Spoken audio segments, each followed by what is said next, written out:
Okay. All right. Very ready. Well, that's fantastic. Here comes then in 3, 2, 1.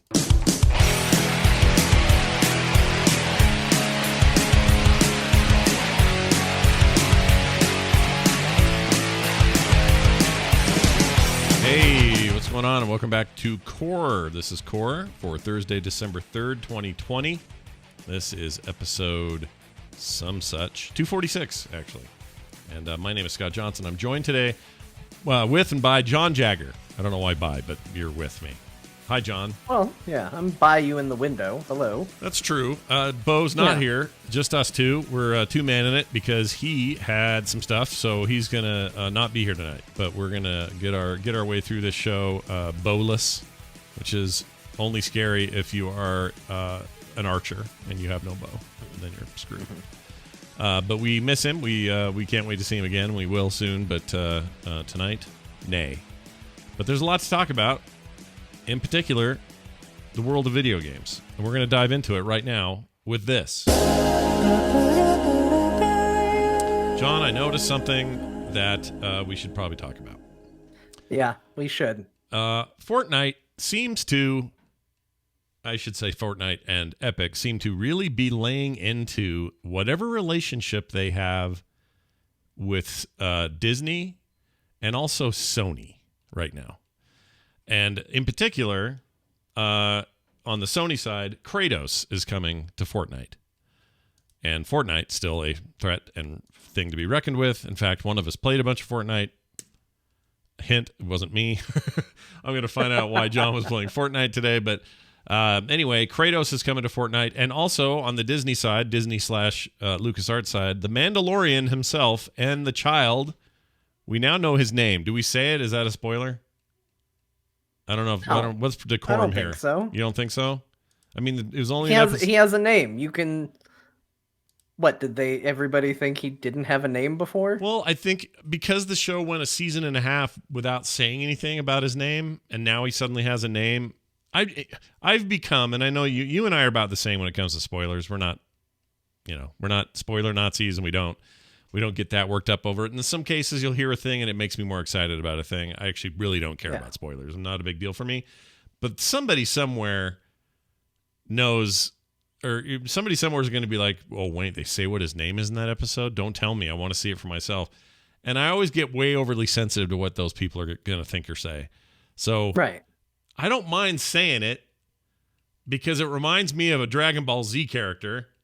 It does remind me of a Dragon Ball Z character. So I'm just going to say it's close. So if you want to skip this, just hit 30 seconds ahead right this second, okay? Okay, good. They're not here now. The name of that thing is Grogu. Yep. Grogu. How do you feel? It's like finding out it's Cosmo Kramer a little bit. How do you feel about Grogu?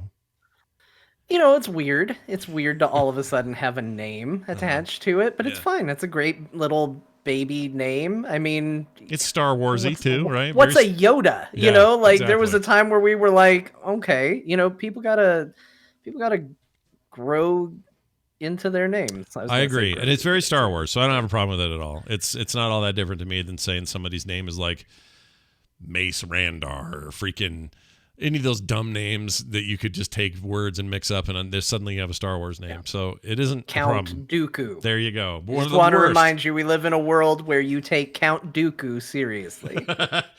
Oh, I still have a hard time taking Dooku seriously, but yes. Your main villain in the entire series is Sheev Palpatine. Sheev. Oh, right. We just found that out not long ago. Sheev. So, just, you know, it's all in what you do with it. Yep. He's still a cute little baby. You can still call him Baby Yoda, though there's going to be people who are jerks and correct you for it. Yep. And there's still going to be people that just call him the child. Yeah. And that's fine, too. The child is accurate. Baby Yoda is probably the least accurate, but I don't have a problem with somebody saying it. And now the official title is Grogu. We do not have a last name. Looking forward to that one day. Perhaps he will be called Grogu Gundart. Cleaver. Oh, Meat Cleaver. Oh, okay. That's not bad. Meat Cleaver is pretty good. Yeah. I mean, we know the Mandalorian's name. Everybody still calls him the Mandalorian. That's true, because it's much cooler than, what's his name? It's like Three Buttnot or something like that. What is it? Din Djarin. Din Djarin. Yeah. Is it Din Djarin or Din Djarin? Din Djarin, but Okay. it's spelled with a quiet D at the end. Okay, I kind of like Din Dingerin. Djarin. That was, yeah, Dingerin. And yeah, I don't know if Yoda ever had a last name either. Maybe they don't. They're a species without last names. I have no idea. He did. It was Leihu. Shut up. That's the dumbest thing I've ever heard. We have to end the show now. We can't be here anymore. I messed that joke up. It was really dumb, and I messed it up on top of it. It's hard to do because you can't remember Yoda. Yeah. Leahy-hoo. You know what you should remember is like from the South Trailer Park Boys, think of Jim Leahy and then start with Leahy. Yeah. So Leahy-hoo. Yeah. Leahy-hoo. That was really terrible. Thanks, everybody. It's been a good run, and we'll start a new podcast soon. Don't worry. Anyway, yeah, he's in it, and here's how it works. Mandalorian runs around and shoots stuff, the way you do in Fortnite, and I assume he can fly further or do some more higher jumps or something because he's got that jetpack. There's got to be something with that. No, you play as him. Yeah, well, he's in there too. Well, if you do, do you play as him, right? Like, well, sort of. So he's a skin. So if you buy the battle pass for this season of Fortnite, you get the Mandalorian skin. Okay. And by default, it's the initial one that you saw him where he's got the nice helmet, but then kind of the crappy rest of his armor. Mm-hmm.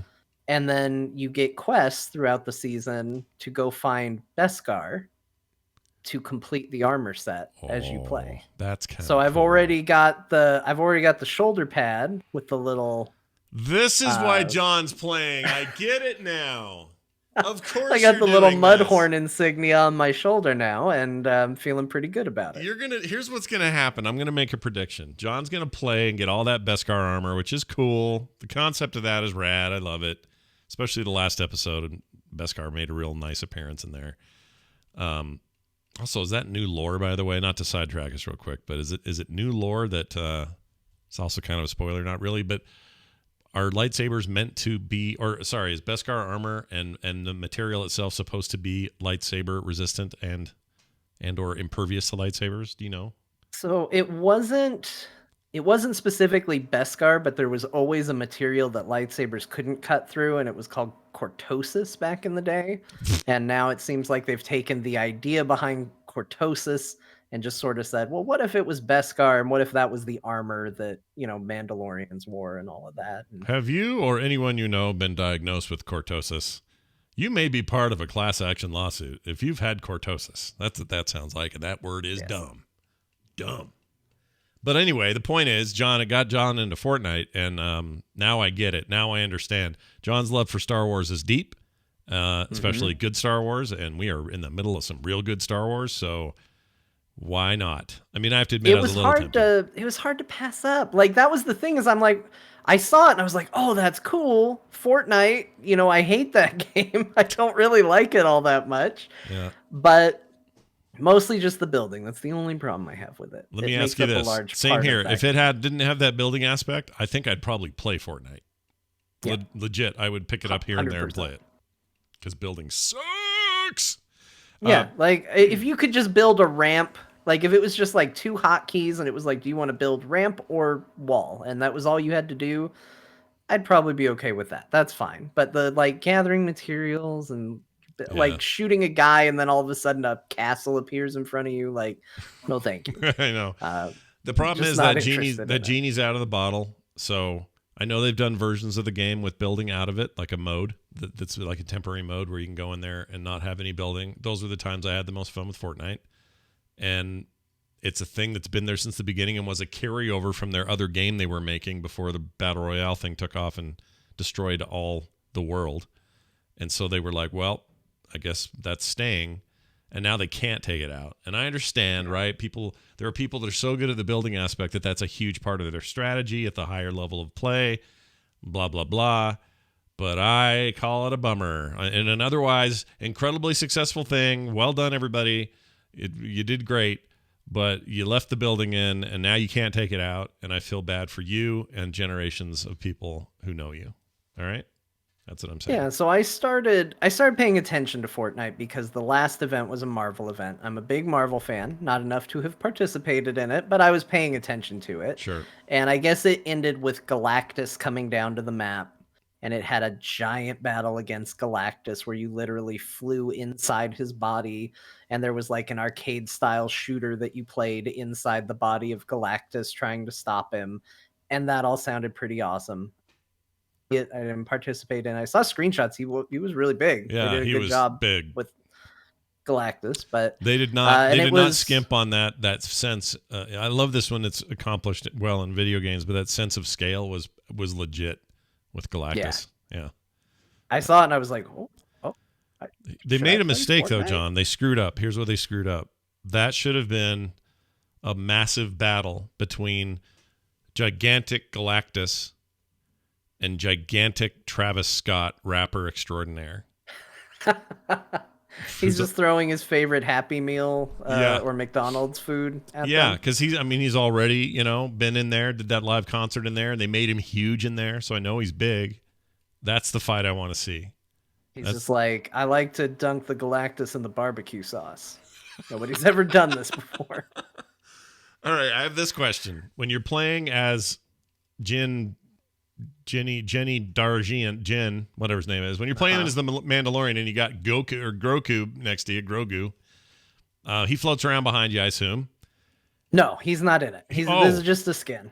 Oh, it's just he's in the video. I don't know if you can find him in the game. So I got in, logged into the game. I saw a cutscene, and there's a whole story that I haven't been following. But Fortnite has this continuous story, and this guy is basically summoning what he calls hunters from the far reaches of every parallel universe in the world. And so the first person he called, wanting a good hunter, was the Mandalorian. And so you see him show up with Baby Yoda at the beginning, and they're in the little cutscene together. And then I apparently had played and unlocked a bunch of content from a previous season before I, got out of there. And I had enough V-Bucks earned from playing that season to purchase the current season for free, essentially. And so I immediately purchased it. I got my Mandalorian skin. I got into a match. I dropped down, and you can find down on the map, the Razor Crest is crashed on the map. Okay. And if you go there, the actual Mandalorian is there protecting his ship, and he will kill people, and he's quite good at it. So he's OP because you can't really mess with him. Okay. He's real good. Yeah. But I snuck up while he was shooting other people and got close enough to get my cool shoulder plate, which is how you get it. And then I got out of there. I gotcha. And yeah, so that's it. And that I didn't see Baby Yoda at the Razor Crest, but I did see him walking around shooting people, and it's neat. That sort of stuff is cool, and I have a ton of respect for what they're doing with that game. I mean, I think obviously they have the money to do it. It's not a luxury that every video game company out there has, but I think that's the future of kind of the MMO scene, is these big events that bring people together. And it doesn't have to be tie-in events. It doesn't have to be that.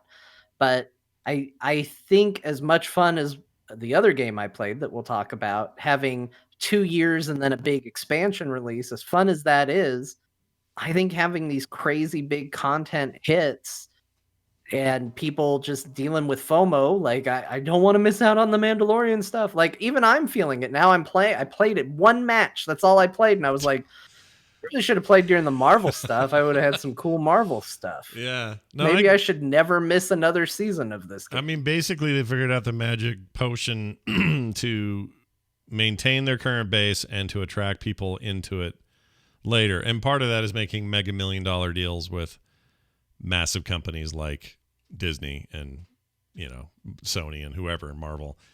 Like that's a big deal that they're doing that, and obviously it pulls people in who would otherwise not have anything to do with this, like you. And yet here you are. So I guess I was surprised to hear. So you really only played a little, though, it sounds like, and like you said, just a match, right? That's it. I played one match and I equipped my skin and went, oh, I look good. And then I looked at the battle pass and I was like, if I did one more match, I'd be able to have the Mandalorian helmet as my icon for this game. Right. So I should probably do that. But here's what would depress me. You would get that, and then I would watch you stream this, and then you would be like all those people who play this game where they can't sit still and they fiddle with their weapon switching all the time. Do you know what I'm talking about? Oh, yeah. I do that even when I'm not streaming. Yeah. Why? What? Why? It's my least favorite thing about watching anybody play that game. You can't help it. Oh, it's so bad. It's fluid. You need to do it. You need to keep those slots primed and ready. And, Bo gave a good reason. You switch between shotgun, close range, and something that's a little bit longer. You're prepared for whatever comes up. Yeah. Well, there is something to that, and I don't want to poo-poo people's, attempt at pro play in that game, but something, I don't know. I wish it just didn't animate. Maybe that would be the answer. Is just, I don't know how you do it. It has to because it's a third-person game. But you get that tunnel vision on it when you're watching people play, and you're just like, yeah, what are they doing? I know, and I hate it. It feels fiddly in the way that jumping in old Counter-Strike used to be, which isn't so much true in Go now. But you remember all the jumping, all the bunny hopping, they called it. I hated that. I couldn't watch people bunny hop all day in those videos. And so there's something about the start of a Counter-Strike match where you just hear the of everybody like buying and throwing crap and equipping stuff, and then they all equip their knife because they run faster, and then they just do that stupid little soldier run of, and they just like hop, and I'm like, what is this? What are we doing? Yep. I don't want to live in a world where this is what you have to do. Yeah, video games, it's funny. Players are going to do whatever they're going to do. I doubt very highly that Epic thought that switchy thing was, that they weren't thinking about that. That's just built into the way the character weapon switching goes. So they weren't thinking about that at all. And now that it happens, what are they going to do? They can't do anything. It just annoys me. I don't know why it annoys me so much. So much about that game annoys me. But I don't have a problem with anyone who plays it. You should all play it. It's fascinating. Yeah. Like, that's the thing. I don't consider myself a Fortnite fan, but I've put a lot of hours into it. Obviously, I logged in and I had enough season points from the last time I played to pay for a new season. So, like, I've played. I've gotten into it for sure.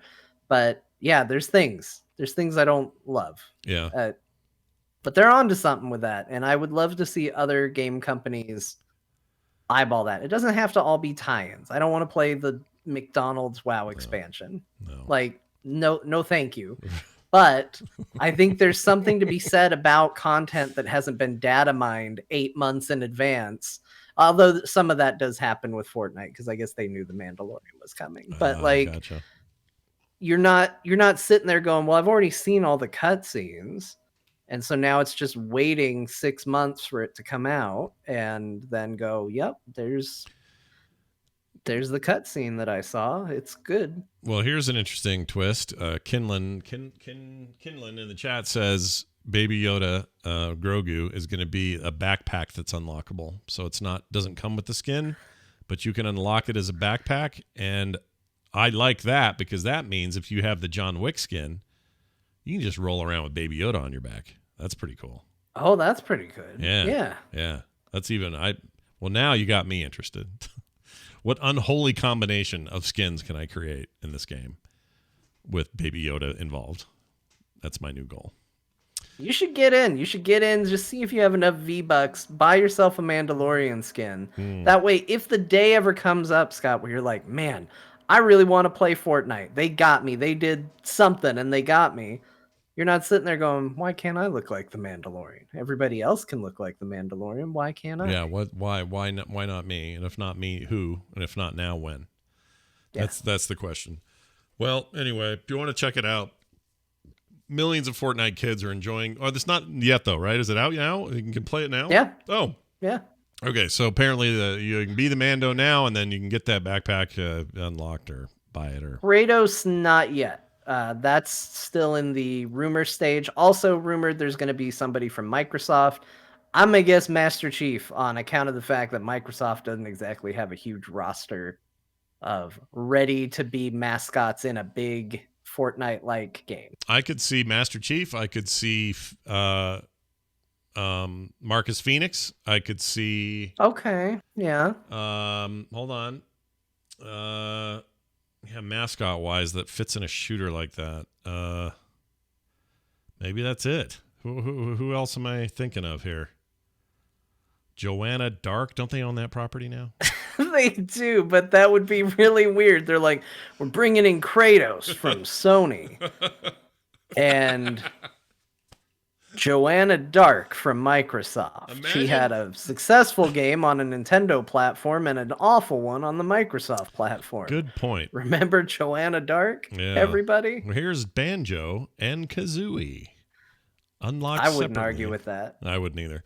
Especially if it's overweight Banjo from Nuts and Bolts. Did you ever play Nuts and Bolts? No, the one where you could build like cars and flying stuff and all that. Never did. Yeah. People like that. You should boot that up because it is a very great game. Yeah.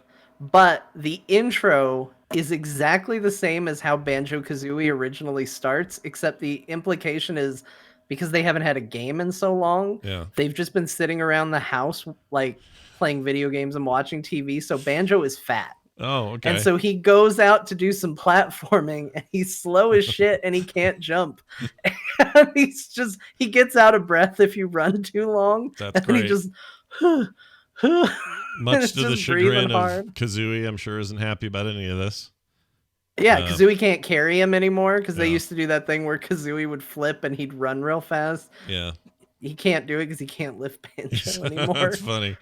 I like the premise, and it's on Game Pass. I have no excuse. I should just try it and see how that thing is. I always heard back in the day, people were like, "Oh, this game is so good," and I think it may have come out about the time my 360 died, and there was a gap, and then I got another one, and then everything that happened during the gap, I kind of didn't play.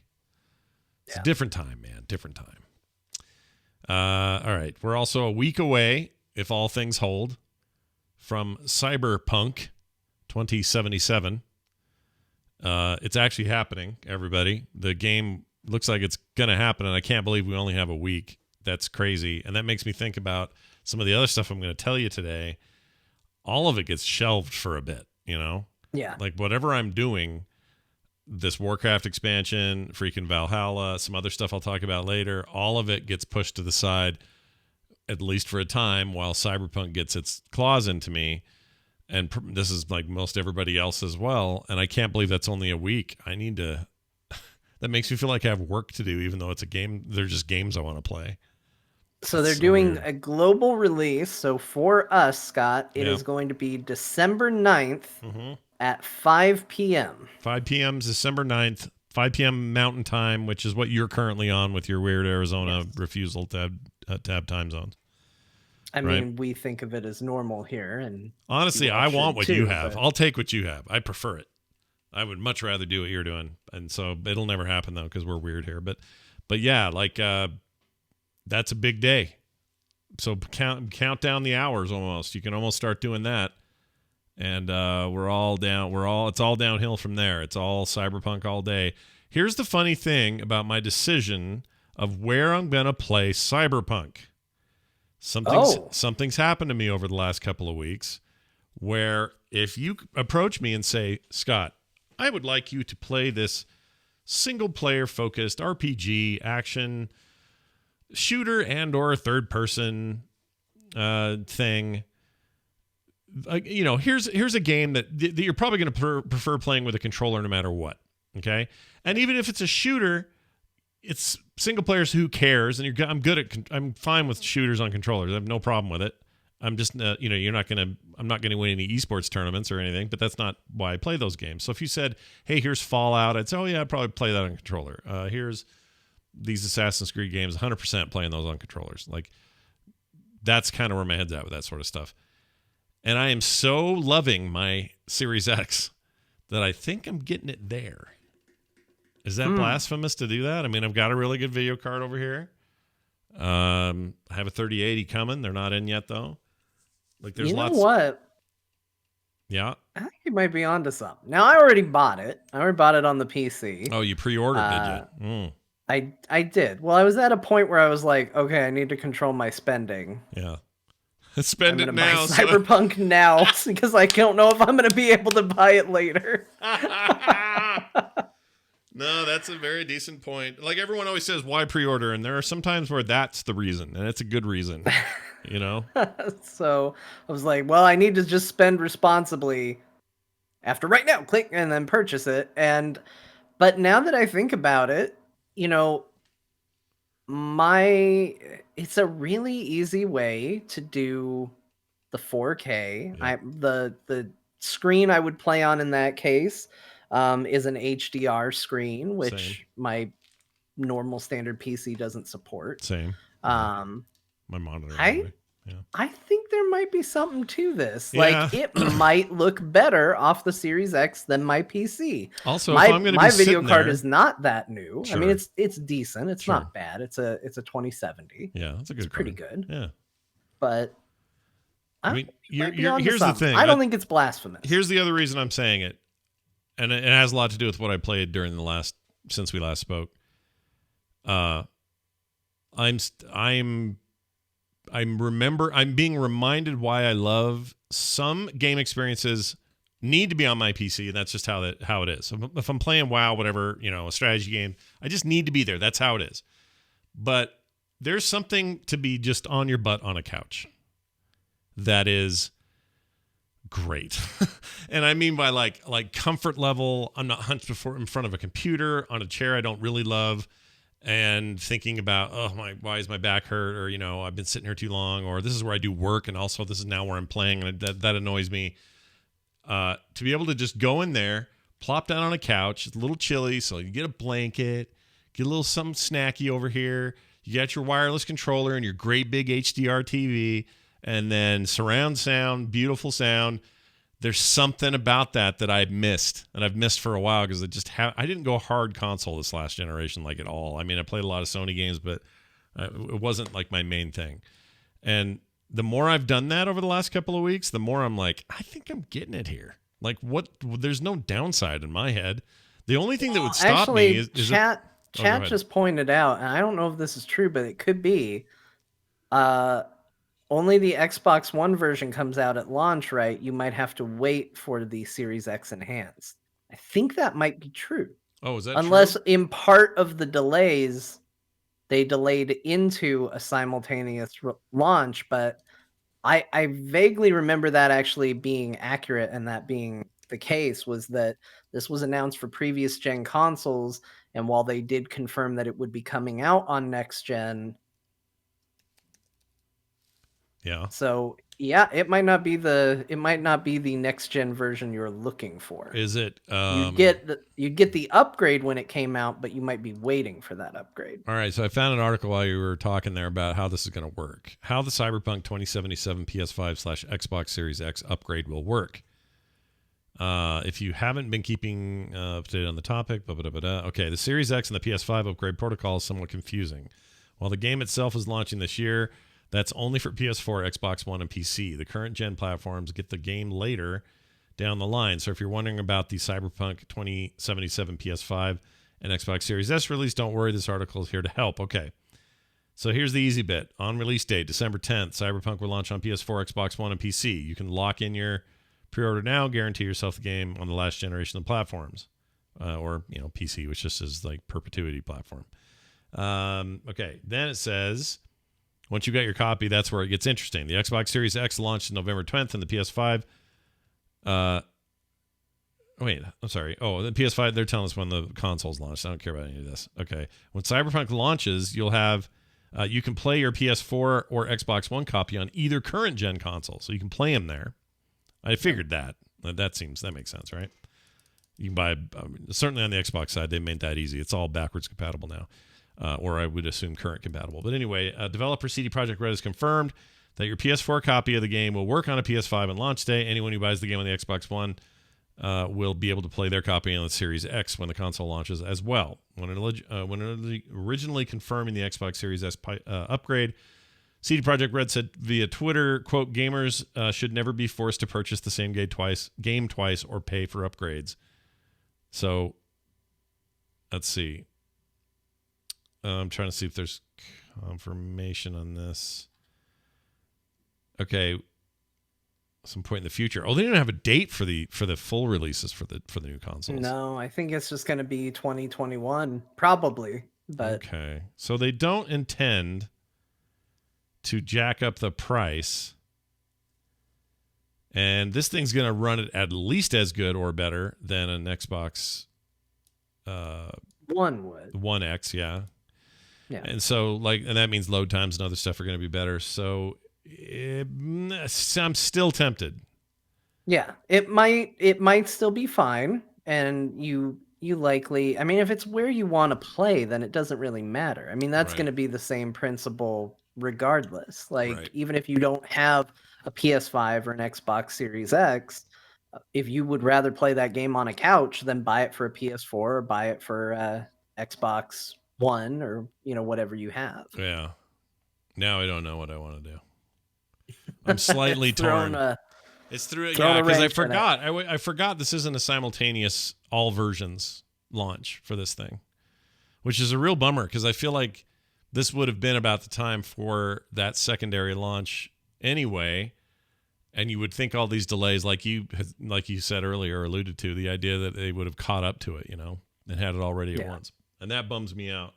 If it does 4K and 120 FPS on the right TV, or 60 or more is what all I care about, then I think I might be in. But I might need to see. I assume we're going to get some reviews ahead of launch, unless they're not planning on it. I don't know. But I'd love to hear some of this. Who is it? Is it Digital Foundry that usually does will show you what all the versions comparisons are? Yeah.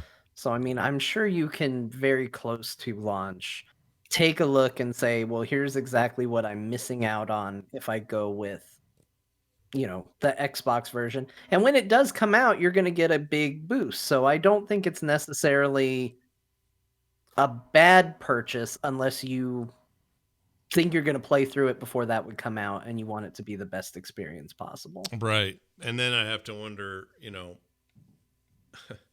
if this thing runs at 60 frames, if they can go 60 or better at 4K, then I probably don't care, and I'd still get it on the couch, because then when the upgrade comes, I'm just, oh, sweet, now I've got ray tracing and other stuff or whatever. Right. But none of this is guaranteed. And obviously a PC version sounds neat, but there's always launch issues with PC versions, typically with games this big. So we need to make sure all that's good. I guess I will say CD Projekt Red is definitely going to favor the PC release because they consider themselves a PC game manufacturer or publisher.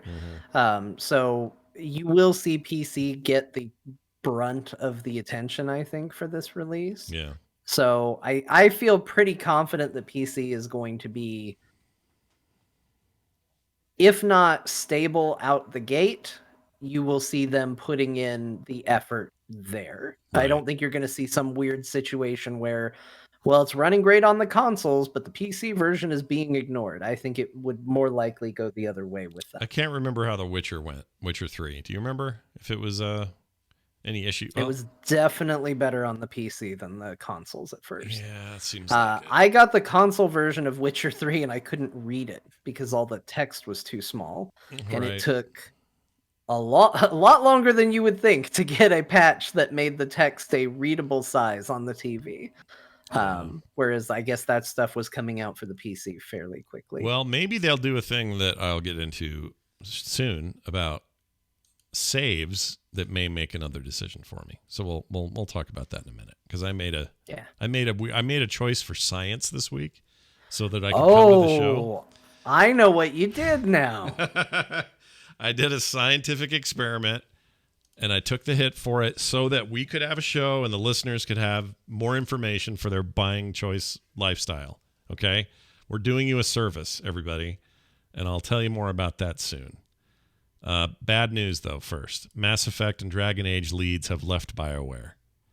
Both major next-gen products of Dragon Age and Mass Effect, they're out. Gone. Out of here. Yeah, this is Casey Hudson and Mark Dara. Yeah. That's not great. That's a bummer. I mean... not that not that games depend on one person or anything like that. Like, I remember people saying, oh, with Metzingam, WoW's just going to be terrible, and forgetting about BFA for a minute. I was just talking to him the other day, and he is utterly blown away by how much he loves this new expansion. As an example, like the people we all think are, leaving it all goes to crap, love it more. He's like, man, the people in charge right now are killing it. We weren't doing work as good as this. This is amazing what they're putting together. So, like, I'm telling you, like, that I don't think one guy makes or breaks a project. You could argue that, like, somebody like Metal Gear guy, what's his name? Yoshihatsu Mitsu, whatever his name is. No, that's not it. Hideo Kojima. He that dude is maybe the visionary you want to make sure is on the project and not have somebody else do it. I don't know, just because it's so much, everything is about his brain. But stuff like this where you got teams of hundreds, I don't think it's as big a deal. We've seen people get shed off of other projects at other major studios, and those games turn out great. So I'm not going to call this that dire, but it's still kind of a bummer when you lose your creative leads on your two most, I would argue, their most popular modern day popular games that BioWare has their name on. Yeah, maybe I think Dragon Age is the area that's more concerning is, like you said, there's a difference between someone like, Chris Metzen leaves. He wants to go do other things. He feels he needs to step away. Right. That's one thing.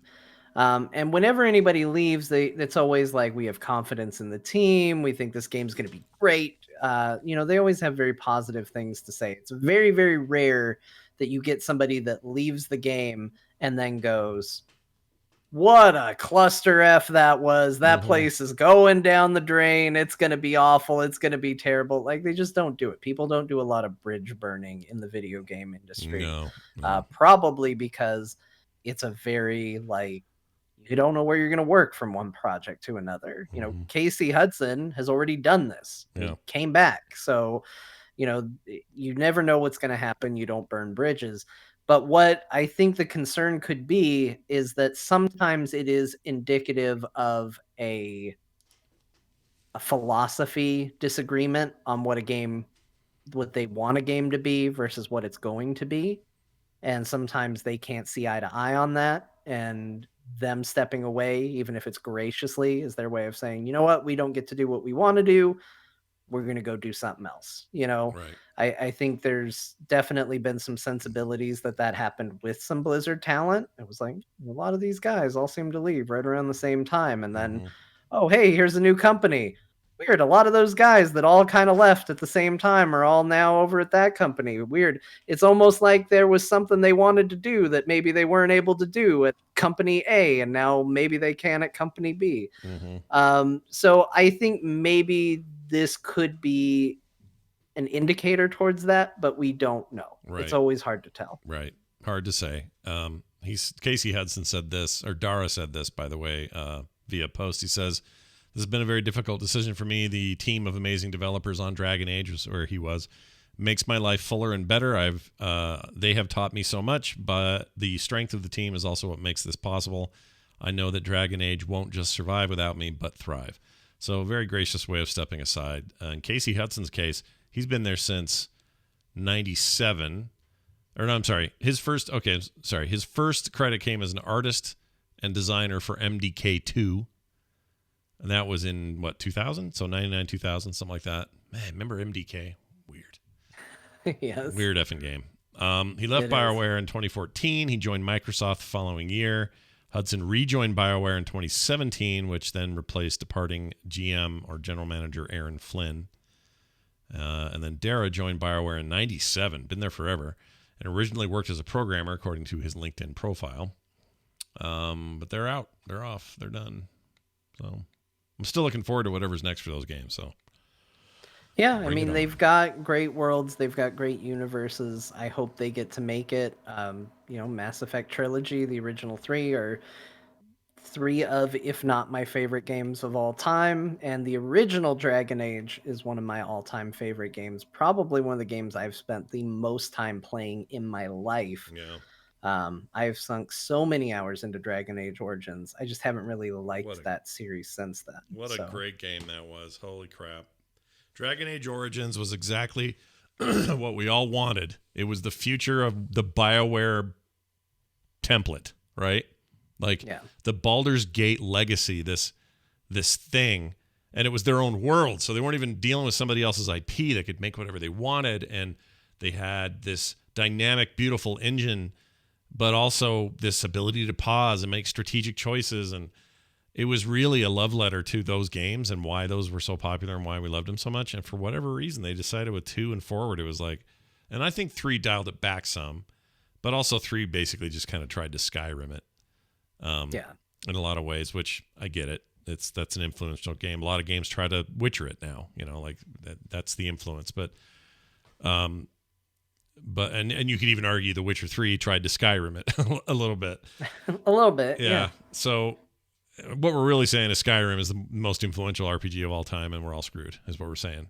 Actually, the thing I'm most excited about RPG-wise, I have a lot to be excited about because there's a lot of cool games coming. But that thing from Obsidian, who now Microsoft owns, that's kind of their Elder Scrolls-ish looking thing. I forgot the name of it. Butter Rum Nuggle Nuts. I can't remember the name. Whatever it is. That looks amazing. And that looks exactly like what I want. Which, again, has an interesting connection to something I'm going to talk about here in a minute. Because I had a weird week on my Xbox. I know you did. There's another game you played that's not even on your list that I want to ask you about. Oh, I should write it down. Hold on. I know what you're talking about. It's a game that you pay full price for every single time it comes out. Although you didn't. Except now. Except now. What the hell is it? What's it called? Destiny 2. All right. I couldn't think of the name for some reason. All right. Destiny 2. We'll talk about that in a minute. Anyway, good luck, Bioware. We hope that all works out. All right, we'll get to the games we're playing now. I've been playing a lot of Warcraft. I am taking my sweet time. I am not rushing through anything. All my friends are 60 and doing Torghast and all the endgame business, and that's great and that's fine, but I did not feel FOMO this time around. I still don't. My drive is to enjoy this world and to take it one step at a time and to not rush anything. I am still in Ardenweald. That place is amazing. Playing it as I don't know if I told you this. I think I did, but I'm mainlining a druid this time through, not GURP. Normally my GURP first policy has been put on hold while I do this. And I'm kind of glad I did, because Ardenweald is especially rad as a druid. You just feel like you are part of that world in a way that, I don't know, just for obvious thematic reasons, but it's really jiving for me. And I'm loving it. I love the story so much so far. I'm loving that. I love the more linear approach to everything during this questing phase. And I'm super stoked for Endgame, and I'm feeling really, really happy about WoW right now. It's beautiful, too. That game is freaking gorgeous. Did you notice the Mandalorian connection in that zone? No, maybe I just haven't hit it yet. Well, maybe I don't want to. So did you do the thing where you're escorting the life seed pod? Between towns. I think I'm there. I think I'm right before that happens is where I'm at. Okay. So yeah, there's the life seed pod, and there's a part where they're like, okay, we don't think it's safe here. We need you to take it to the next town over. Right. And you basically escort it. You walk with it, and it's just this little pod floating alongside you. And I was like, wow, this has a real Mandalorian Baby Yoda kind of feel to it. And I checked, and you know how you can check the story progress you're making? Yeah. The title of that chapter is called This Is the Way. Oh, no way, dude. That's great. So they 100% knew that is exactly what it seemed like. I love when they do that. Those kind of references are great. So I will now be extra watching for that when it happens. I think I'm about there in the story. I really like it a lot. I think it's great. I think my experience in this part of it so far, and there's always this phase of the game, right? This leveling phase is really, I'm feeling very positive about it. I haven't felt this good probably since Legion, and before that, maybe Pandaria, in terms of just me getting sucked into the world, really paying attention to story.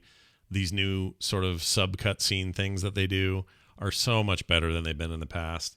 Yeah. And they're more frequent, and it just really adds to the texture of the experience. And I'm just really digging it. I thought everyone complained, or I heard ahead of time, like people were like, I'm not looking forward to Maldraxxus. Just looks like bold orcish freaking hell shit. I loved it there, and I thought the story there was badass, and it was metal as shit. It was great.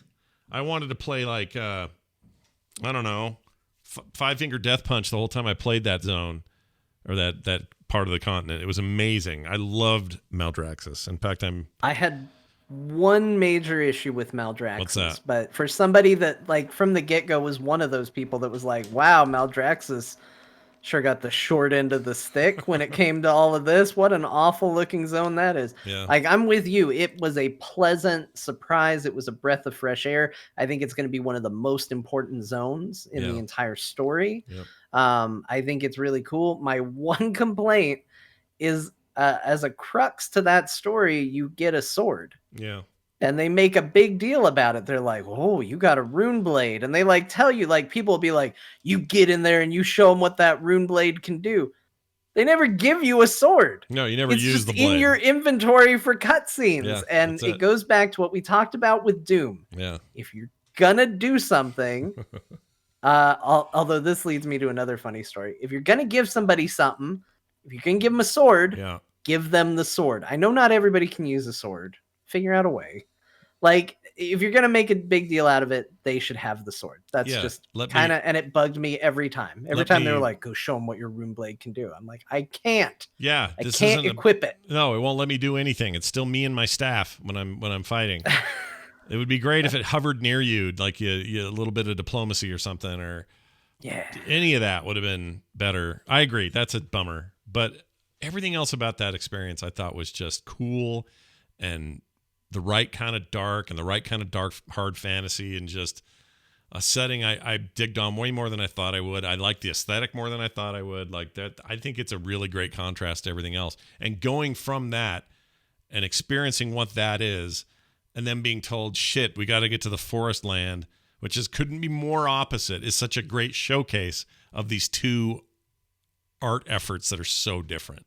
And I know the game's always done this, like forever it's done this, right? There's always been a great contrast between where the night elves are from and where what the barons looks like, and it couldn't be more opposite worlds. But there's something about this in particular was just really, really satisfying, and I'm loving it, really loving it. The voice work is amazing. That's the other thing. So much more voice stuff than they usually do. It's just great.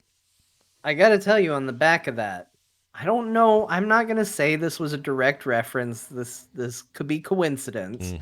But we talked about it with Doom and Resident Evil 3 Remake and all of that, the importance of pushing the button. Right. That was what I kept saying we needed to be able to do, and it feels right. Yeah. There is a daily quest or a world quest where the entire crux is they're being invaded. It takes place in Bastion, and you have to find enough anima to charge up one of those super mechs, like one of the giant ones. Okay. Because it's going to decimate the army if you do it. It's like the one you power it up. You power it up. Yeah.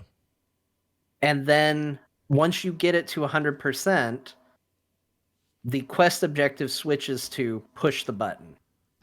And all you do is you right click to get into the mech.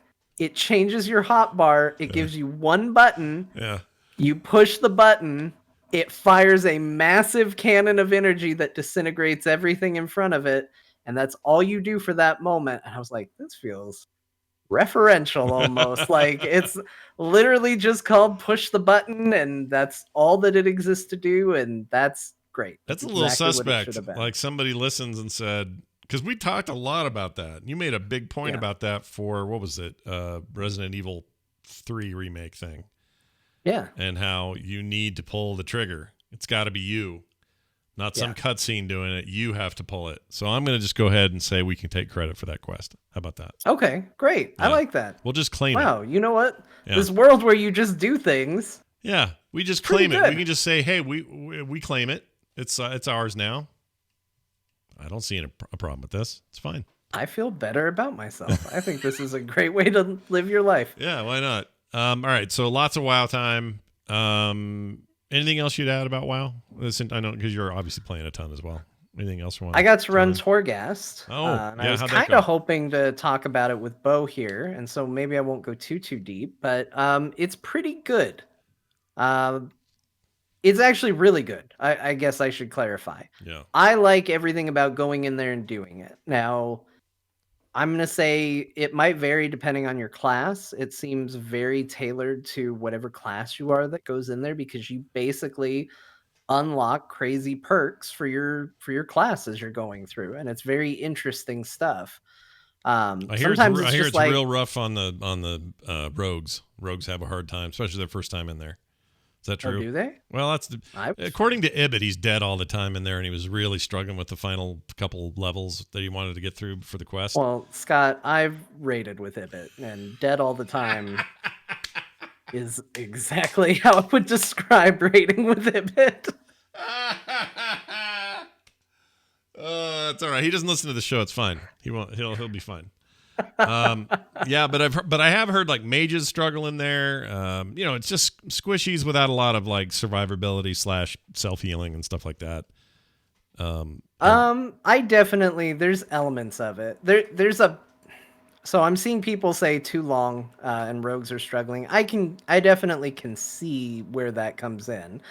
But the for me, the big thing is there's a massive power spike between how you feel getting up to the final boss and then dealing with the final boss. Because by the time you get to the final boss, you're like, whatever, pitiful creatures, attack me, for I am awesome and I will strike you down and smite thee. Yeah. Like, they give you really cool things. Sometimes they're just like, hey, you get this talent. And if you already have that talent, you get to pick a different talent from your talent bar. And you just, like, that's a huge power spike. And so you get to the end and you're like, oh, I'm so great. And then it gets to the boss and the boss is like, yeah, you're not that great, kid. And just crushes you. And you're like, okay, well, all right. This game got really tough out of nowhere. Yeah. So I think there's definitely some difficulty tweaking. If rogues are saying that they're having a hard time, I'm not gonna argue with it. Let them buff me because I could use it. Yeah, you wouldn't complain, right? Let's do it. I'll always take a buff. You want to buff rogues? Okay. Let John freaking stealth his way up every level, all stages. That's what he really wants. Just stealth it. Yeah, it does take a very long time because as a rogue, you do move more methodically, and I want to fight everything because sometimes they drop these upgrades and you don't want to miss any. The only complaint I honestly have with Torghast is I don't think it's very rewarding. Like, imagine Rogue Legacy. Okay.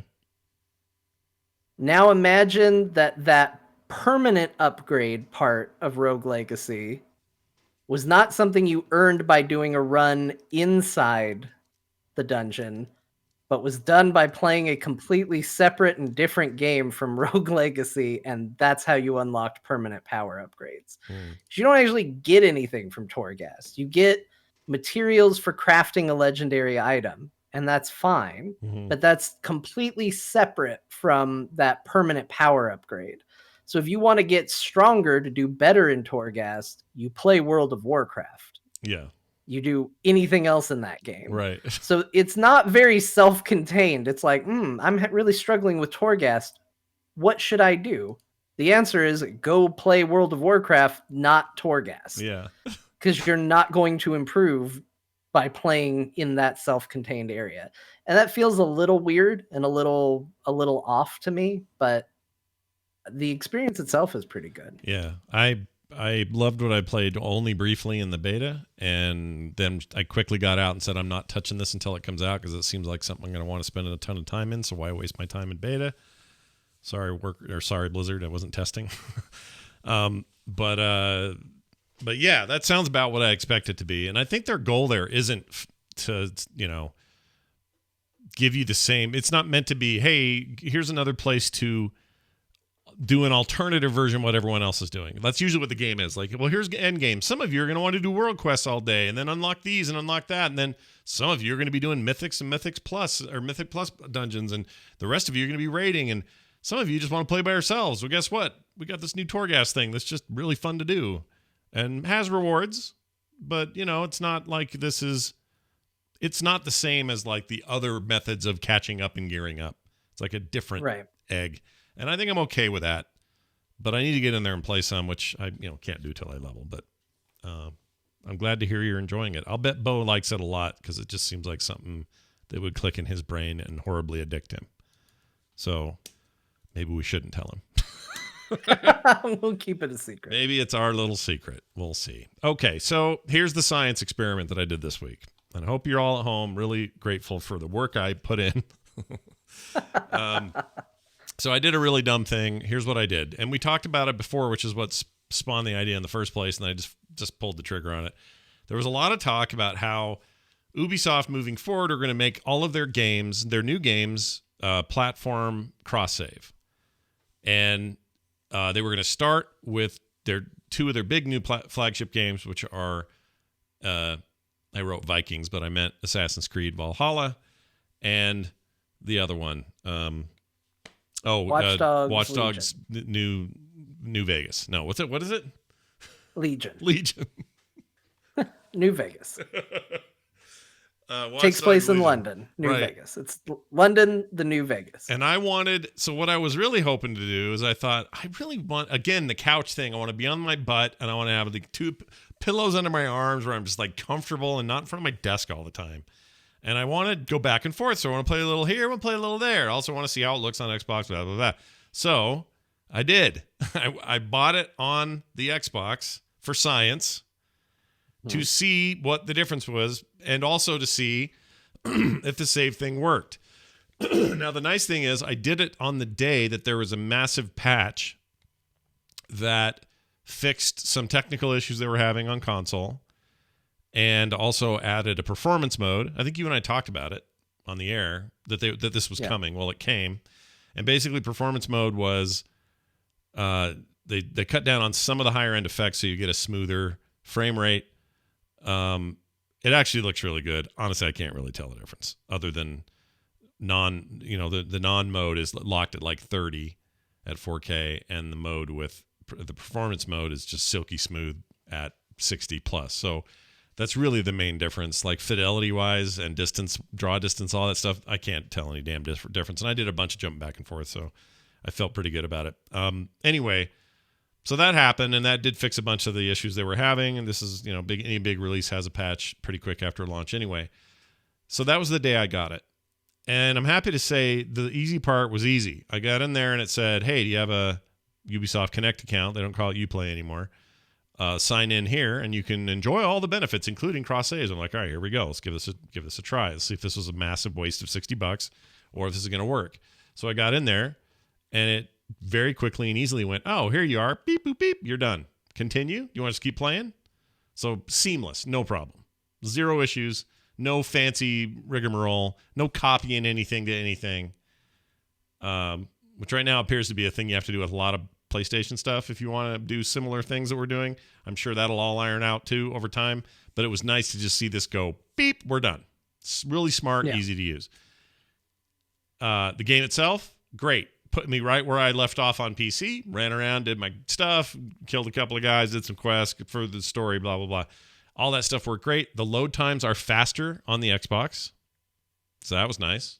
Didn't expect that. They're a little slower on PC. And I'm running it on an SSD on PC, so I don't know what the difference is, but whatever Microsoft's, what do they call it? Their velocity or whatever it is. Their architecture is maybe that's what's shining through there. I don't know. I already use a controller when I am playing it on PC, so that wasn't an issue. And it just went great. Now, prior to this, I tried this thing. Somebody said, hey, go into your display settings on your PC and select your Xbox. Well, first you had to download an app on the Xbox. But basically, select your Xbox as a remote display. Try that first and see what happens. And sure enough, that frickin' worked. That was weird. Oh, really? Yeah, I had it was like playing Stadia or something, I guess, but just on the local network. Or it's like, a Steam Link or whatever. It's a similar concept. And it ran in there just fine, but the controller mapping is all busted. It's like the select button did light attack, and the left trigger was pause, and all effed up controller-wise. So I don't know if that's a patchable thing or what the deal is, but like visually it looked great, and what movement I could get out of one of the sticks, I wasn't having lag and stuff. Like, it was actually really impressive, except all the buttons are wrong, and there was no way for me to remap it because I couldn't even navigate the menus. There was I could pause, but then nothing could move me side. It was really weird. So that was out. That option was off the table. I can't do that anyway. Anyway, so now let's fast forward. It all worked out. Played a bunch, worked great, and everything else. Here's the only downside I can think of.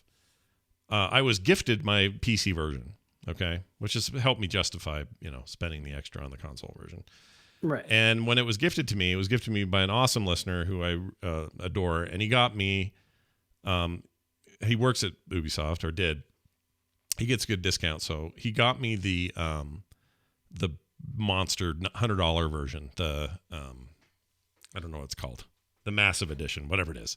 So it's all the extras, all the digital stuff. That's what it's called. Yeah, even if it isn't. I want it to be called the and massive edition. in that version on the PC, you immediately get things like, oh, my default mount is like a freaking wolf, like a big dire wolf, and there are already an armor set you can wear, and it has bonuses and stuff. It's like all the stuff you get for digital, higher end sets and stuff. And that's great. Those are playing great over here on the PC. No problem.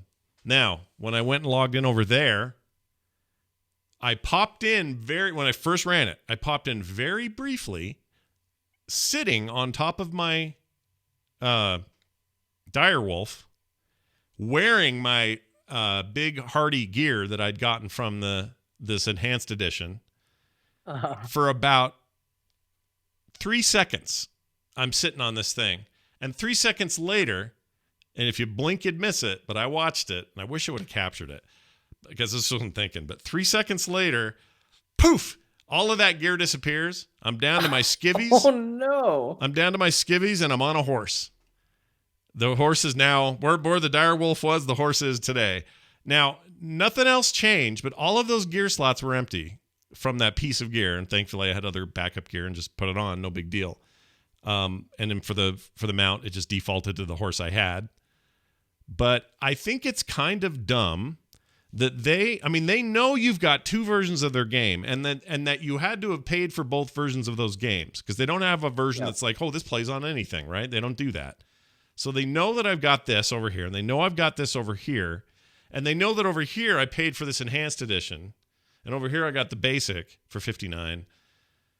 I think that stuff should carry frickin' over to the other thing. Yeah. It's really funky 100%. that it doesn't. Yeah, it doesn't make any sense to me that they did it that way. And maybe they'll rectify this. Maybe it's something that it's an oversight. Like they just, oh yeah, right, those aren't parity. If there could be programmatic reasons this happened. So this isn't me getting all haughty at them. I'm not pissed at them or anything. I just think it's silly, and that's a thing they should A, allow, and B, fix if it's a goof. Because what a weird thing. If they're going to tout cross save, right, they need to take into account the benefits of cross save, which is, hey, I've done enough for you, Ubisoft. I bought your game twice. Yeah. It's not like you're even on the subscription deal, which this would probably work if you were on the subscription deal. It probably would have worked fine. Yeah, probably. Because they probably would have given you a parity version between the two. Yep. But you decided to give them more than enough. Yep. I feel like they just need to, and I think video game companies in general should do a thing where it's like, hey, you pay for the Ultimate Edition, you unlock these features in the game, not because you're running, in theory, this Ultimate version, you've just now unlocked it across. And if you buy the game somewhere else, you get it. But yeah. I think in reality, that feels like a half step. I think the real step we need to get to is just, you buy a game once. Yeah, I'm with CD Projekt Red. You shouldn't have to buy the same game twice. Yeah, I totally agree. Totally agree. You buy it, you get it. By the way, Microsoft seems to share that idea, which is great, because a platform holder, that's an important person or an important group to agree with that thinking. I hope Sony comes around to that idea, and others. I think we're definitely headed down that path. Whether people want to resist it or not, I think we're headed that way. So anyway, this is frustrating on that point. But again, I'm not 100% convinced it's not purely just this account is a basic account. Or this game, this version of the game, the serial number is a basic account. Over here, it's an account with a bunch of extra stuff. And when you're on one, you get the one has. And when you're on the other, you get the one that has. But never the twain shall meet. I wouldn't be surprised if that's just straight up the case. But it's not great, and they should fix it, because in theory, even though I got a code, but let's pretend I didn't. Right. On the PC you would side, have this issue whether you got a code or not. it doesn't so matter, right? That doesn't impact right. it. And so so let's just pretend that I paid for all of that and paid the extra $45 or whatever to take it to that version. That money has been spent on the items that exist, and they should exist in both places if the account is shared. It's just weird. So anyway, that was fun. You're all welcome. I'll be submitting my papers to science.com shortly, and I'll let you know what they say. Published in many journals. But here's what happened. This is so weird. So I end up going, all right, what else can I install on this damn machine? I'm going to just go crazy. I'm doing little games, small stuff, big stuff, middle stuff, just trying to put it through its paces, trying all the enhanced stuff, trying the stuff that was made for the new console, stuff that's made for Xbox One to see the difference, blah, blah, blah, blah. Just trying it all. And everything's working great. No problems, no issues, no crashes, no burns, nothing. But then I spied with my little eye. I'm like, oh, right, Outer Worlds. I didn't finish that, and I really liked that. Why don't I just put it on here? So I did. And this is, the other Obsidian game, the one from a lot of the team that did Fallout New Vegas, one of my favorite games of all time. And I remember loving what I played, but it got just kind of lost in the shuffle of last year's holiday games. I just, that sometimes happens. And man, oh man, did I play a lot of Outer Worlds this week. I played a ton, to the point that I felt bad that Viking Man was sitting there waiting for me, or that my druid was waiting for me, or a million other things are waiting for me, because I got sucked in this time hard. I decided to start over, and I got really into it this time. I'm reading every piece of text. I'm asking every question. I'm doing all the RPG-ness that I want. I'm now further in the game than I was the first time I played it. Like, I really went hard. And what I hope they do, because that game is definitely still an Xbox One game. It looks great. I mean, it's not like an ugly game by any stretch, but I know they got better frame rate in there somewhere. I know they do. They just have to update it. So I hope they do some of that, right? Like, I hope Microsoft, they may have opened up a Pandora's box a little bit by saying, oh yeah, you'll just, if you bought this one, then you'll just get the new one for free. But what they don't tell you is, well, we're not necessarily making enhanced versions of everything, or, bringing them up to speed on everything. And I understand that, right? That they wouldn't want to do that or commit to do that for every single game. But I would love it if this one got some love like that, because really just frame rate is a little bit locked right now at a lower frame rate. And it otherwise is wonderful. That's a wonderful game, and I'm loving it. And I want to just keep playing it. I'm thinking about it right now. And I'm going to help, what's her name? Pat Marita, whatever her name is. Parvati. That's it. Yep. I'm gonna have her. I'm getting her hooked up with some lady. It's great. Yeah. The spaceship captain, or forgot whatever her name is, the chief engineer. Yep. And I love that game. I got back into that game not too long ago, and it's the only thing that bums me out so much is I did the same thing. I was like, I'm reading everything. I'm going to get 100% into it. And I did. And it was so rewarding. And I got almost to the exact same spot that I stopped playing the previous time. And something else came out and I stopped in the same spot. So I have played that game, done every side quest, everything I could do up to a little bit into Monarch. And then that's when I fell off the first time. And then that's roughly where I fell off the second time, and I'm just like, well, if it wasn't I gotta get back to it. If it wasn't for Cyberpunk, I'd be soldiering through. I think I'd just keep going and not stop. And I want the new DLC's up on there. I want to play that. I shouldn't say new. It came out in October, but I want to just keep going. I'm really into it right now. It just keeps sucking me in, and I don't know why. I think it's the story. The story's really great, and I finally got over, there's that thing we've talked about on the show before, how sometimes you need to play a game at launch, and then sometimes you need to put it down and then check it again later, because you'll appreciate it outside of the hype bubble more. You'll look at it for what it is instead of what everyone is talking about what it is, and it's just a more pure approach to the game, or at least it is for me. And that's what this playthrough's feeling like for me. Like, I'm finally discovering the game that was there the whole time, but I hadn't fully embraced. And I love that feeling. But I realized what my problem was before. It wasn't around the hype of the release and it released with great reviews and all that. It's not like it was a negative thing. It's that it wasn't the wastelands of Las Vegas and the desert, because these are the developers that the guys who made New Vegas are making a thing. Well, this isn't a wasteland thing. There's elements, but it's not like that. It's get in your ship, go to different planets, land on the port, figure out what the hell happened, talk to a bunch of dudes in town. Like, mechanics and stuff are there. The RPG elements are there. They're all there, but it's a very different setting and therefore tone than what New Vegas was. And I had to get over that.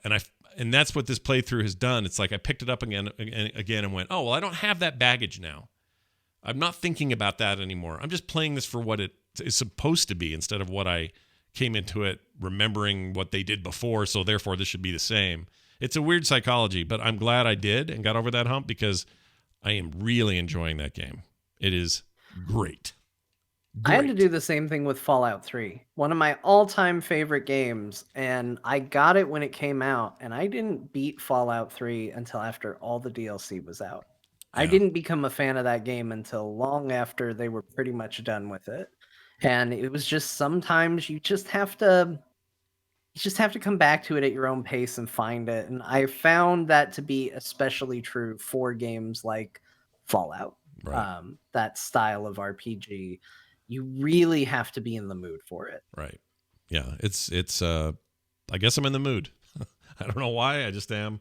I think part of it is, again, I got a couch, I got a blanket, I got a dog next to me, I got pillows propping my arms up, my neck's laying back comfortably. I'm like in a place. I'm picturing a pillow like under each arm, and you're just like, yeah.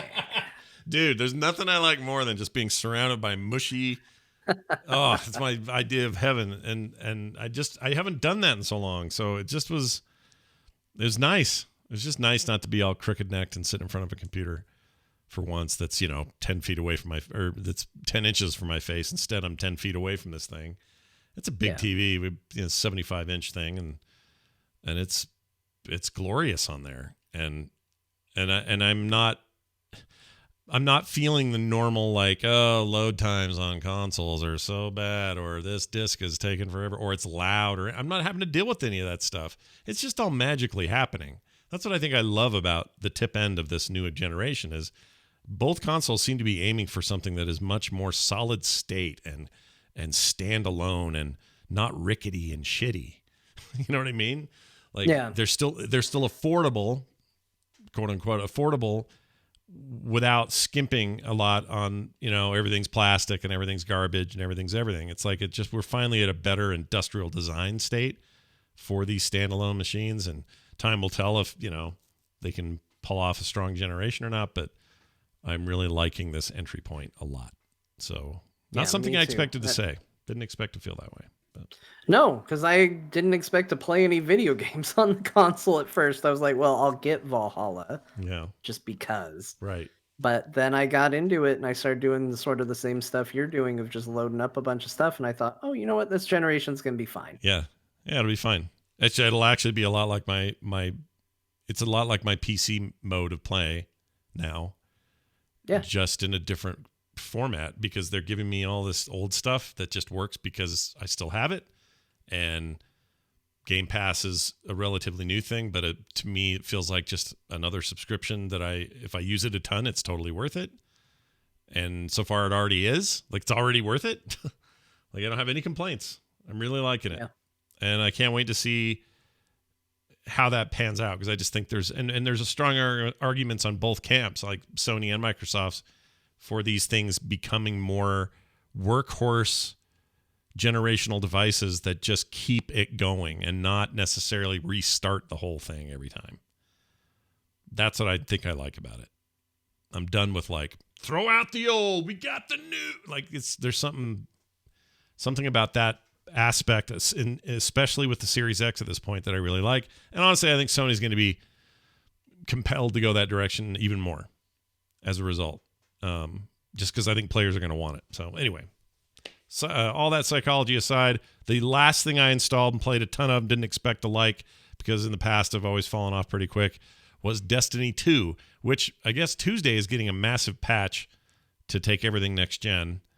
And so we're about to get like huge upticks in frame rates, ray tracing, 4K 120 frames per second, all that stuff. That's all happening Tuesday. But I installed it as it stands today. That game's still really pretty. You'd never know it wasn't a next-gen game anyway. That's the weird thing about all these games. They all just look great.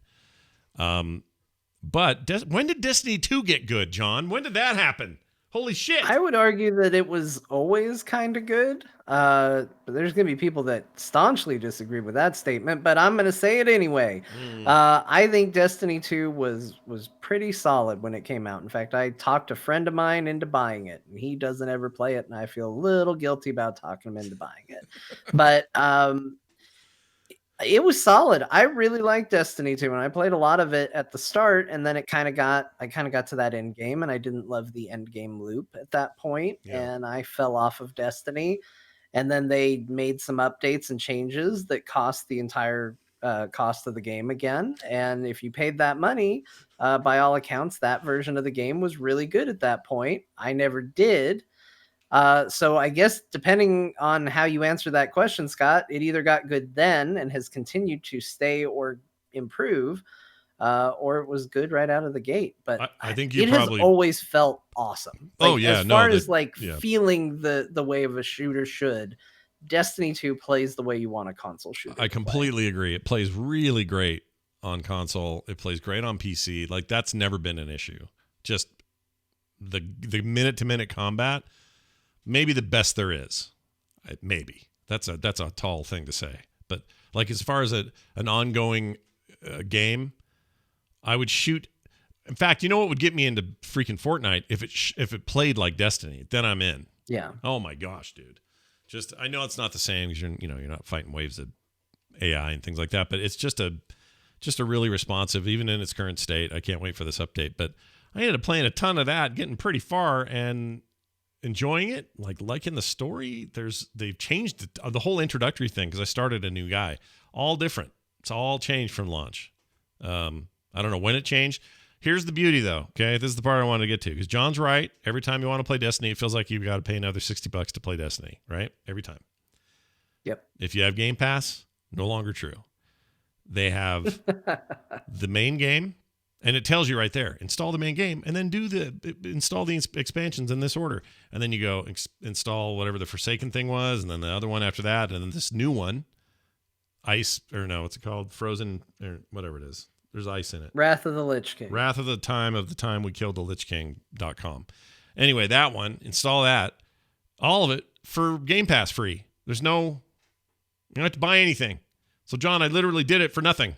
All of it. I might have to do this. I have wanted to get back into Destiny ever since I started hearing people say it's really good, but we all know my feelings on paying for Destiny. If you didn't make it good, I can't justify the cost. Now I can. Free, turns out I can justify free, Scott. You can do free? Okay, good. Yeah. Well, if you do, we should tool around in that and see if we can't raid and do stuff like people do. What class do you play as? The Hunter. I like the Hunter. Is that like they got capes? It's got a cape, throws a knife. Yeah, that's what I play too. Stabby. Yeah, probably very, it seems like the kind of class you'd go for. And it's still only the 3 classes, which really surprises me. I thought Destiny would have more classes by now, but in a way it makes sense because it's like, we need a big bruisery type. We need a guy who's a little more finesse, but does a lot of DPS. And then we need a magey person. And that's weird warlock shit. Yeah, weird warlock shit. And that's it. But I do like the Hunter a lot. I've always played him. I played all of them at one point or another, but I really like the Hunter, so I did that. And I'm digging it, really, truly digging it. And I don't know how much playtime I'm going to give it. Probably more than... if I'm going to... I don't know. There's too much shit out right now. I got to get Warcraft where I want to be there. There's a lot to play, but what I played and really impressed me. Cyberpunk in 7 days, Scott. Yeah, Less than that. We're screwed. We're done. Yeah, we're done. Don't plan on anything. Yeah, everyone just forget it. Go home. Eat your dinner. All right. One final question for you before we move on to this email. Do you see yourself continuing to play more Fortnite? And will it depend on what cool licensed product crossover they give you? Yeah. I mean, the only reason I played was because I said exactly what I said might happen to you. I said there might come a day that I want to play Fortnite, Mm-hmm. and when that day comes, I'm gonna be mad that I can't look like a Mandalorian if I don't do this. So I went and I corrected that problem. I saw a future potential issue and I took care of it today. Yeah. Now, I am feeling the temptation because I'm sitting there and I'm looking at that Beskar, and I'm like, well, I got a shoulder pad. So right now, I am the kind of person that takes the Baby Yoda job but doesn't finish the Baby Yoda job. Sure. I should maybe do the rest of these quests and get the rest of the armor and get myself all decked out. And I see myself making progress on that. I got the shoulder piece. I've got one of 5 whatever MacGuffins I got to do to get the. I don't know why the helmet is one. I don't know what it changes because the helmet was already Beskar, but I'm on my way to unlocking the helmet upgrade. And I'm kind of tempted. I'm like, I could deck him out completely, and that would be really cool. And there's just enough stuff on the season pass that I'm like, well, that's neat. That's neat. Like the little hang glider that comes out of your back. Yeah. One of those. I don't know how it looks, but it's the Razor Crest. Oh, that's cool. It's just a spaceship, and I was like, that's freaking awesome. I want that. Yeah. So I might put in a little bit, but like you, there's not a lot of time. There's a lot of things I'm interested in. I could probably fill an entire show of what I've been doing in World of Warcraft, which is good because I do a WoW show. Yeah, but I was gonna say. like I've been playing a lot of that game, and so Cyberpunk's coming out, so it's kind of whatever I can do up till Cyberpunk, and then all other games disappear. You just need the Beskar cod piece, and then you're good. Yeah. Forget about everything else. Yeah, you don't want to take a lightsaber to the groin. No. Nobody wants that. But they do want this. That's a good question. These are emails. We read them on the show. It's at talktothecore@gmail.com. Yeah, that's right. Super easy to remember. Write it down. Committed to memory. talktothecore@gmail.com. And we got one from Crash Course. His last name spelled with a K. That's pretty cool. He says this. The subject is Game Pass. Hey, Scott, John, and Bo. Just wanted to drop you a quick note to say 100%. I recently signed up for Game Pass because of Core. Oh. Hey, Microsoft, how about a little bit of founder's fee or finder's fee? Yeah. Not founder's we sent fee. him your way. Yeah. Anyway, it says it's a nice perk that that Flight Sim was on there. I wanted to check it out, but would never get into it enough to justify the full price tag. Now I'm hooked with Wasteland 3, and after listening to this week's show, I somehow find time to try Crusader Kings 3, which is also on there. For the $6 Canadian a month, you really can't go wrong, although at first I didn't think I'd go past the $1 intro offer. If they kept offering the great content they are, though, every month, I will probably stick around. So far, they have done that. In fact, today, a whole new slew of new games up there, I noticed. I'm going to go check some of them out. It comes along at a time when I'm done spending $80+ on an Ubisoft title. I'm looking at you, Breakpoint, only to be over it by the time they fix it and make it the way it should have been in the first place. Breakpoint is pretty good right now, but yeah, it's broken. I do not, as much as I like Ubisoft games, he is not wrong about that. I say this with great conviction, but I just know I'll be suckered right back into Valhalla. By the way, Valhalla is awesome and amazing. I still love it. You should get it. He says, I, like Bo, always said I'd never move away from Steam. I only have so much brain capacity to remember what I'm playing and where, but I think Microsoft Game Pass may have stolen a bit of that attention away from me for a time to come. Thanks. I'd love to listen to a bunch of stuff on Frog Pants, but Core is the highlight of my week. Keep up the great work.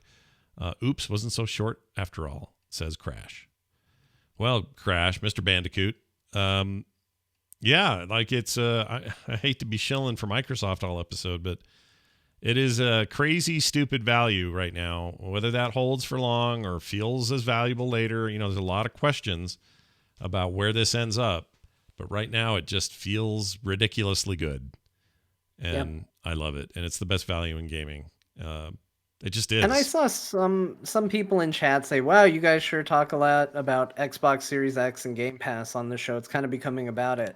I mean, it's not it's not intentional. We didn't sit down and go, hey, we need to make sure we talk about Game Pass every single episode. But the reality is, we all are doing our best. Nobody sends, well, Scott, you get some stuff, but sometimes, yeah. In general, what video games I play are the video games I bought. Right. And same with consoles and all of that. And we tried to say, like, hey, for all of us, we all kind of looked at the next gen, and either in the case of Bo decided, not going to do it, or in the case of Scott and I, we both leaned Series X because of things like Game Pass. So I mean, if Sony wants to send me a PS5, I am not going to yell at them. You're not going to turn that down. And the thing is, 6 months ago, you and I were looking that direction way more than we were this. Because that's just where our heads were at. We're like, well, okay, can't wait to see what Sony does. And we know we love their first party games. And, that's the fun of this industry. It ebbs and flows. And it may affect what we're personally playing, but we'll always talk about everything. I'm not opposed to speaking high praise for Sony. By all accounts, PS5 is an awesome little machine, and people love it. I know a couple people with it. They think it's great. And if my mom buys one, maybe I can actually speak a little more firsthand about it. But use that controller that's finally. how I will find out. Yeah, exactly. And I this probably doesn't need to be said, but a couple years ago, I got complaints on video game shows that all I talked about was Sony. So it shifts around, man. What can I tell you? I mean, we see it right now in the chat. Do you think it's problematic that you run a gaming podcast and none of you are going to be able to play PlayStation exclusives? It's not ideal, but we live in a world where we do a video game podcast and we can't afford every video game that comes out. That's the reality of this. You have to play what your interests are. Right. Now, if all you care about as a listener is, I don't want to hear anything about Game Pass, I want to hear about Miles Morales. That's the game I'm into, and that's what I want to hear. Then this ain't going to be a great podcast for you right now because none of us are playing it. Yeah. Like you have to go where the attention's going to be. I would play it in a heartbeat if I could justify the purchase. Right. So right now we can't. It doesn't even mean that we won't eventually. Like I mean, who am I kidding? There'll be a PS5 under my TV probably within 12 months. Like that's just how I just know that's how it's going to go. And when it does, that's fine. But I probably won't rush out and spend $70 on every game. Like I'm going to be a little more hesitant. There'll be flagship titles that I just have to play. The new God of War, I would just have to play it. And so sure, I can make that justification, but I also expect Sony to start to bring more value to the table as well. So yeah, this happens every time there's a new generation. Everybody wants to get all tribal about it. There's no reason to. We're just, we're just where we're at. And by the way, if you want to be sick of us talking about a thing, wait until Cyberpunk hits. That's all we're going to want to get ready for a lot of episodes. What'd you play? Cyberpunk? Yeah, and talk about, and we're not going to care what platform we played it on. It's just going to be, what is that game and what's happening in it and what are we liking it? And like, that's just how it's going to be. Some may listen to today's episode and go, too much WoW talk. Do it on your WoW shows. I learned a long time ago. You just got to talk about what you're going to talk about. It's fine. Yeah, that's what it's going to be. And I'll probably end up getting Miles Morales at the very least on PS4. But we can't play everything. I still have games that you talked about on Game Pass that you convinced me I had to play. Yeah.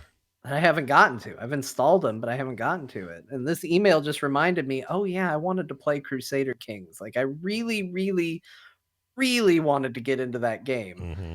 And it's just hard. There's so much to play right now. And I also want to get back to that old world game that's still on Epic only. Like I loved that. And they've done a ton to it. It's still in early access, but I want to check it out. I haven't had time to go in there. So we're usually said old world and I thought the MMO again. I've told you so many times that I hate that name. Yeah, you hate it. You hate that title. And you're not wrong. It's too generic. Maybe they'll change it. I don't know. I think it's fine because I don't think of the MMO, but you're right. It's bad. It is fine. It's not. I thought it would be funny after I heard you and Dunaway talking about it. I thought it would be funny to agree with him. But then every time you say old world, I go, what game? And I try and think about it. And I was like, that MMO that came out? Yeah. And then I remember, oh no, it's the game that I gave you crap for being a bad title. Yeah. And then there's that other one, the other civilization like that. It's very interesting looking. Humankind. What is it? Human. What's that called? Well, they've all got such unique standout names that it's a Paradox don't at thing. all bleed together. It's a Paradox published thing, and oh my gosh, I can't think of what it's called. But that looks amazing from what I've seen. Like those are gonna kill me when those come out. But we all eyes to Cyberpunk for now. That thing will come out. What if it's terrible? Then we'll never talk about it. It could be. We were like this with No Man's Sky, yeah, which is a phenomenal game, but in its current did not state, launch that way. Nope. But in its current state, that game is amazing. And it's on Game Pass again, if you don't already own it. But that game is so good. But in 2016 had that launched with all that hype, and had we been talking about the stuff we talk about now on there, we would have all been like, dude, what a stinker hole. They effed up. We would have been pissed. So And CD Projekt Red made one of the greatest games of all time in Witcher 3, but Witcher 1 and 2 didn't exactly set the world on fire. They were a good foundation, a good starting point. So it's not like you can even go, well, every game they've ever made has been the greatest game ever made, and therefore we know it could be bad. It could be bad. But we're all going to be playing it, so we will all be here to either console each other or celebrate together. Let's find out together if it's bad, because we will. All right. That's it. Send us your other emails if you guys have thoughts or feelings or a response to this. talktothecore@gmail.com. That's talktothecore@gmail.com. Bo should be back next time we do a show, so don't stress too much about that. But say howdy to him on Twitter. That never hurts. He's over at Bo Schwartz. I'm at Scott Johnson. John is John _ John _ Jagger. I'm at Scott Johnson. I already said that. Hey, don't forget also you can support us at patreon.com/core show. 'Tis the fuel in our tank that keeps this engine running, and we really, really appreciate it. Brand new month starting too, and it's the month of Christmas. Why not give back to your favorite video game podcast, and then consider coming to us as well and giving us a little as well? Just kidding. I know we are some people's favorite game show, and it makes me nervous when they say that, but I'm really happy to hear it. And like all these like Spotify lists going around this week, and I keep seeing Core on a lot of lists, and it's like, whoa, all right. Yeah, look at that. Nice. It's been very nice. It's felt very good. I agree. So keep that up. frogpants.com/core is our website. You can visit that anytime. And of course, we record mostly on Wednesdays at 5 p.m. Mountain Time, although today's Thursday. A little weird this week, but usually then. So come watch live if you're able to. I think that'll do it. John, any final comments or thoughts before we go? It's not the best choice. It's Spacer's choice. Oh, man. Now I know what I'm going to go do tonight after this. Thank you, everyone, for joining us. We'll be back next time. We'll see you then.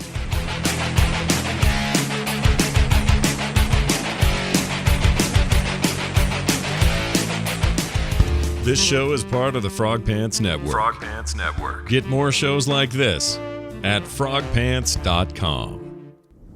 Whoops, why'd that other one play? All right, there you go. Hey, who?